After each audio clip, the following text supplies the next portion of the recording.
नमस्कार किसान भाइयों। धान की बुआई से लेके आगे के जो 30 दिन होते हैं वो सबसे ज्यादा क्रिटिकल होते हैं और सबसे ज्यादा इंपॉर्टेंट होते हैं धान की फसल के लिए। इन दिनों के अंदर जो किसान भाई सबसे अच्छे से फर्टिलाइजर मैनेजमेंट कर लेता है उन खेतों में बहुत अच्छा शानदार उत्पादन प्राप्त करता है, और जो किसान भाई इसमें लापरवाही कर जाते हैं या नहीं कर पाते हैं वो अच्छा खासा नुकसान झेल जाते हैं। तो आज इस वीडियो में हम बात करेंगे धान की बुआई से लेके अगले 30 दिन तक हमें कौन कौन से खाद देने हैं और धान के एक पौधा से ज्यादा कल्ले निकालने के लिए हमें क्या कुछ करना है। तो दोस्तों आज का वीडियो बहुत इंपॉर्टेंट है धान के लिए, तो इस वीडियो को पूरा देखें, स्किप ना करें। साथ में हम आपको ये भी बताएंगे कि धान की फसल के अंदर यूरिया खाद कब देनी है और यूरिया खाद के साथ में ऐसे कौन कौन सी खादें हैं जिनको आपको मिक्स करके अपनी धान की फसल में डालना होता है। तो इस वीडियो को संपूर्ण तरीके से देखें ताकि आप लोग एक अच्छी जानकारी प्राप्त करके धान की फसल से अच्छा उत्पादन प्राप्त कर सकें। तो नमस्कार किसान भाइयों, आप सबका स्वागत है हमारे यूट्यूब चैनल किसान वाला जंक्शन में। अगर अभी तक आपने इस चैनल को सब्सक्राइब नहीं किया है तो सब्सक्राइब कर लीजिए, साथ में दूसरे किसान भाइयों के साथ ज्यादा से ज्यादा इस वीडियो को शेयर करिए ताकि वो भी इस वीडियो के माध्यम से देख के अपना लाभ उठा सकें। सबसे पहले बात करते हैं धान की फसल के अंदर किन किन पोषक तत्वों की सबसे ज्यादा जरूरत पड़ती है। जो सबसे पहले मुख्य 3 पोषक तत्व होते हैं वो डीएपी,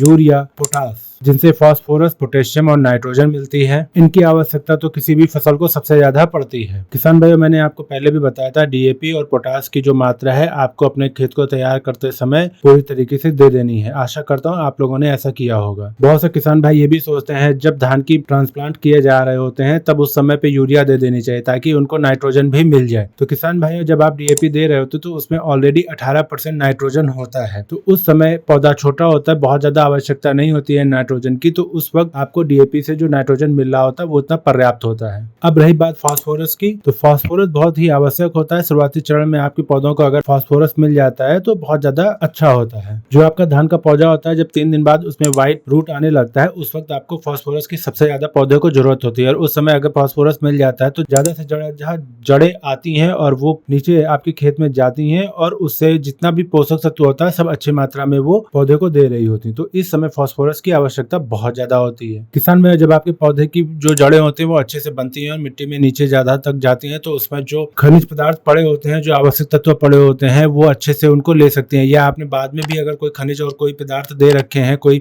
जैसे मानिए आपने डीएपी दे रखा है, पोटाश दे रखा है, ये सब बहुत अच्छे से वो ले सकती हैं, अवशोषित कर सकती हैं, जिससे आपका पौधा बहुत हरा भरा और हष्ट पुष्ट रहता है। तो आपको इस समय फास्फोरस जरूर डालना चाहिए। किसान भाइयों, आपने ये सारे कार्य पहले कर चुके होंगे। अब बात करते हैं इस वीडियो की सबसे मेन टॉपिक के ऊपर कि जब आप अपने खेत में ट्रांसप्लांट कर चुके होते हैं तो उसके बाद में आपको यूरिया कब देनी होती है। तो किसान भाई देखिए, आपने डीएपी, पोटाश, फास्फोरस ये सारी खादें जो है आपने पहले ही दे रखे हैं जब आप अपना खेत तैयार कर रहे होते हैं। तो अभी उन 3 पोषक तत्वों के सिवा कौन सा खाद बचा है जो हमें अभी देना है, तो वो होता है नाइट्रोजन। तो आप लोगों को अब नाइट्रोजन कब देना होता है इस बारे में हम बात करते हैं। नाइट्रोजन की ही आवश्यकता अगले 30 दिनों में हमारी फसल को सबसे ज्यादा पड़ने वाली है। किसान भाई, नाइट्रोजन की ही वजह से हमारा पौधा जो अच्छे से ग्रोथ करेगा, नाइट्रोजन की वजह से हमारे पौधों में जो पत्तियां होंगी उनमें हरापन आएगा, नाइट्रोजन की ही वजह से हमारे पौधे को ताकत मिलेगी। तो इस समय नाइट्रोजन बहुत ज्यादा जरूरी होता है। तो इस अवस्था में नाइट्रोजन की आवश्यकता बहुत ज्यादा पौधों को पड़ेगी। इस समय जो सबसे ज्यादा आवश्यक खाद है वो है नाइट्रोजन। तो किसान भाई, अब बात आती है कि नाइट्रोजन को किस तरीके से दिया जाए। अब ये समझने वाली बात है। बहुत से किसान भाई जो होते हैं बुआई करते वक्त नाइट्रोजन दे देते हैं, या कुछ लोग होते हैं जो कि 3 दिन बाद दे देते हैं, या 5 दिन बाद, 7 दिन बाद, 10 दिन बाद दे देते हैं नाइट्रोजन। किसान भाई, यहाँ पे सबसे बड़ी बात आ जाती है कि नाइट्रोजन को हमें अपनी धान की फसल में कब देना चाहिए। किसान भाई, सबसे पहले कॉन्सेप्ट क्लियर कर लेते हैं। जब हम अपने धान के पौधों को नर्सरी से निकाल कर उसे ट्रांसप्लांट कर रहे होते हैं तब हमारे खेत में ऑलरेडी डीएपी जो हम डालते हैं उसकी वजह से 18% नाइट्रोजन होती है। साथ में हमारा पौधा उस समय सिर्फ मिट्टी में अपनी जगह बना रहा होता है, तो उस वक्त आपको नाइट्रोजन की आवश्यकता उतनी नहीं होती है। हाँ, जब हमारे पौधे को खेत में लगे हुए 3-4 दिन बीत जाते हैं तब नाइट्रोजन की आवश्यकता सबसे ज्यादा पड़ रही होती है। किसान भाइयों, आपका जो पौधा होता है वो मिट्टी में संपूर्ण तरीके से लगभग 10 दिन के अंदर अपने आप को व्यवस्थित कर जाता है। तो आपको जो नाइट्रोजन डालना होता है वो 10 दिन बाद डालना होता है। तो 10 दिन बाद नाइट्रोजन की भी आवश्यकता पड़ती है और साथ में कुछ और भी खादों की जरूरत पड़ती है। किसान भाइयों, जैसे ही हमारी फसल 10 दिन की हो जाती है लगाने के बाद, तो आपको उस वक्त 1 बैग नाइट्रोजन लेना होता है। किसान भाइयों, जिस समय आपने अपना पौधा लगाया अगर उस समय पे आपने अपने खेत में नाइट्रोजन दिया है तो इसको कुछ कम कर सकते हैं, 30-35 किलो कर सकते हैं। लेकिन अगर आपने शुरुआत से अभी तक एक दाना भी नाइट्रोजन अपने खेत में नहीं डाला है तो आपको पूरा एक बैग नाइट्रोजन का लेना चाहिए अपने खेत के लिए। साथ में आप लोगों को 10 किलो जिंक लेना है 21% वाला। इसके साथ में आप लोगों को सल्फर ले लेना है 80% वाला। अगर आप लोगों ने बुआई करते समय अपने खेत में क्लोरोफाइरिफिस चलाया है पानी के साथ में तो बहुत अच्छी बात है।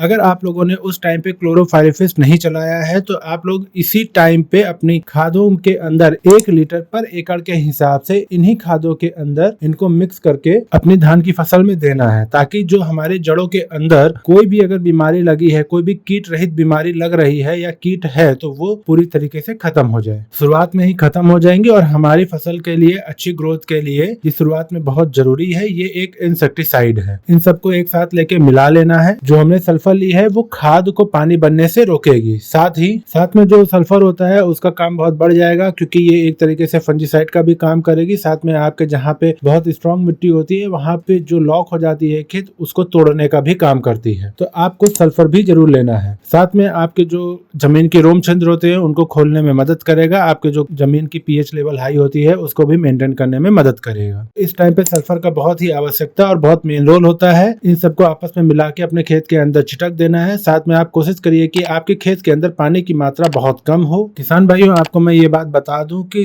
धान की फसल के अंदर जो सबसे ज्यादा खाद डाली जाती है वो होती है यूरिया खाद, नाइट्रोजन की पूर्ति करने के लिए। क्योंकि हमारे धान की फसल में पानी भरा होता है, जिसकी वजह से क्या होता है, हम जितने भी पोषक तत्व डाल रहे होते हैं वो लीच डाउन होते हैं, वो जमीन के नीचे बैठ जाते हैं। इसीलिए मैंने आपको ये बात बोली कि जब भी आप ये डोज डालने जा रहे हो तो आपके खेत में कम से कम पानी की मात्रा भरी हो। जब आपका पानी कम हो उस टाइम पे आप अपने खेत के अंदर ये खाद छिटक दीजिए। ये काम करने के बाद में लगभग 10 दिन बाद जब आपकी फसल 20 से 22 दिन की हो जाती है, तब आप जब देखेंगे कि आपका खेत जो होता है एकदम हरा भरा और बहुत स्ट्रांग दिखाई देने लगेगा। तो 20 दिन बाद आपको अपने खेत में यूरिया का दूसरा डोज देना होता है। दूसरे डोज के अंदर हम लोगों को क्या करना होता है, लगभग 30 किलो से लेके 40 किलो तक, मतलब लगभग 1 बैग यूरिया आपको अपने खेत में डालनी होती है। पर एकड़ के हिसाब से आपको बता रहा हूँ। और इसके साथ में आपको 10 किलो मैग्नीशियम सल्फेट लेना होता है। जिंक सल्फेट हमने पहले वाले डोज में दे दिया था, अब दूसरे चरण में हम दे रहे हैं मैग्नीशियम सल्फेट। इसके साथ में आप लोगों को 10 किलो लेना है फेरस सल्फेट। इन सबको मिलाकर अपने खेत के अंदर छिटक देना है। अब देखिए किसान भाई, हमारी जो फसल है वो 20 दिन की हो चुकी है और 20 दिन के बाद में हमारी फसल के अंदर कल्लों का निर्माण स्टार्ट हो जाता है। किसान भाई, जो मैंने आपको डोज बताई, अगर आप इसका उपयोग करते हैं तो 4 से 5 दिनों के अंदर आपके खेत में बहुत सारे कल्ले आ जाएंगे। आपकी जो फसल होगी वो एकदम अलग दिखाई देने लगेगी औरों की अपेक्षा। आपका जो खेत है वो पूरा लस ग्रीन हो जाता है। अब बात आती है कि जब हमारी फसल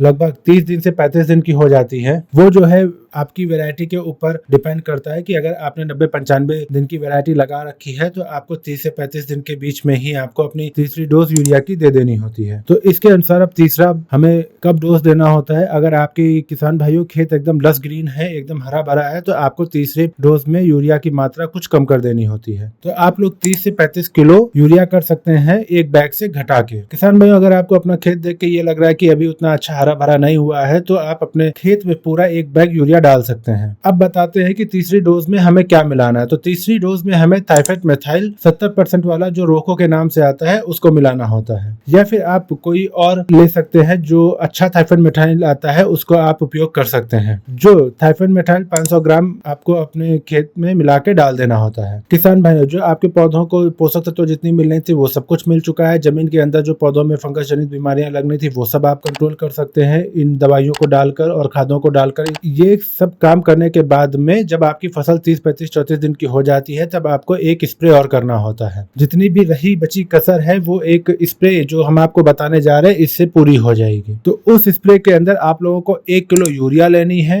250 ग्राम आपको मैग्नीज लेनी है, लगभग 500 ग्राम आपको फेरस सल्फेट लेना है 19% वाला। ये सब कुछ लगभग 150 लीटर पानी में मिला के आपको अपनी खड़ी फसल के ऊपर जो है स्प्रे कर देना होता है। किसान भाई, इस वीडियो में जितनी चीजें हमने आपको बताई है अगर उसको आप ध्यानपूर्वक सही से करते हैं तो निश्चित तौर पे आप धान की फसल से एक बहुत अच्छा उत्पादन प्राप्त कर लेंगे। अगर आपको हमारे द्वारा दी गई जानकारी अच्छी लगी है तो वीडियो को लाइक करिए, साथ में कमेंट करिए और अगर अभी तक आपने हमारे चैनल को सब्सक्राइब नहीं किया है तो चैनल को सब्सक्राइब करिए। साथ में इस वीडियो को ज्यादा से ज्यादा किसान भाइयों को शेयर करिए ताकि वो भी इस वीडियो को देखकर अपना लाभ उठा सकें। धन्यवाद।